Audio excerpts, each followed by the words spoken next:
കഴിഞ്ഞ October 7-ന് 1400 Israel ജനത്തിന്റെ കഴുത്ത് ഹമാസ് കാറി വന്നിട്ട് അറുത്തതിന്റെ ഉത്തരവാദി എന്തെന്നറിയാമോ? ഹമാസ് അല്ല, യഹൂദന്മാരുമല്ല, ദൈവവുമല്ല, സാത്താനുമല്ല, പിന്നെ ആരെന്നറിയാമോ? 2023 വർഷങ്ങൾക്ക് മുമ്പ് അവരുടെ പിതാക്കന്മാര് ചോദിച്ച് മേടിച്ച ഒരു കാര്യമുണ്ട്. ആ രക്തം ഞങ്ങളുടെ മേലും ഞങ്ങളുടെ മക്കളുടെ മേലും വന്നുകൊള്ളട്ടെ.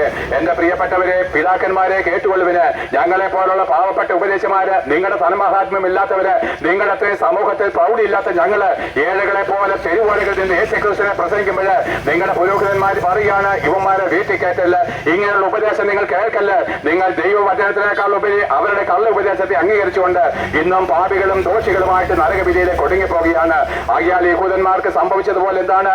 അവരുടെ 60 ലക്ഷം യഹൂദ കുഞ്ഞുങ്ങളെ ഹിറ്റ്ലർ ഗ്യാസ് ചേമ്പറിൽ ശ്വാസം മുട്ടിച്ച് കൊല്ലുമ്പോൾ അതിന്റെ ഉത്തരവാദി ആരാണ് നിങ്ങൾക്കറിയാമോ? ഹിറ്റ്ലർ അല്ല.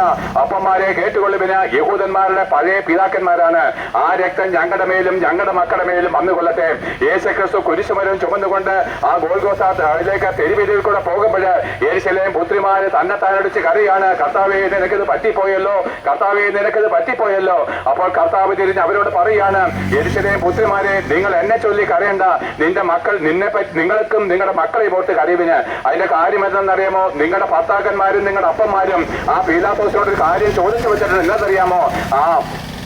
എന്റെ രക്തത്തിന്റെ കുറ്റം ഞങ്ങളുടെ മേലും നിങ്ങളുടെ മക്കളുടെ മേലും വന്നുകൊള്ളട്ടെ എന്ന് നിങ്ങളുടെ പിതാക്കന്മാരും ഭർത്താക്കന്മാരും പീലാത്തോസിനോട് ചോദിച്ചു വെച്ചിട്ടുണ്ട്. അതുകൊണ്ട് ആ രക്തത്തിന്റെ ശാപം നിങ്ങളുടെ മേലും മക്കളുടെ മേലും വരാതിരിക്കുന്നതിന് നിങ്ങൾക്ക് വേണ്ടി അങ്ങ് കരഞ്ഞാൽ മതി.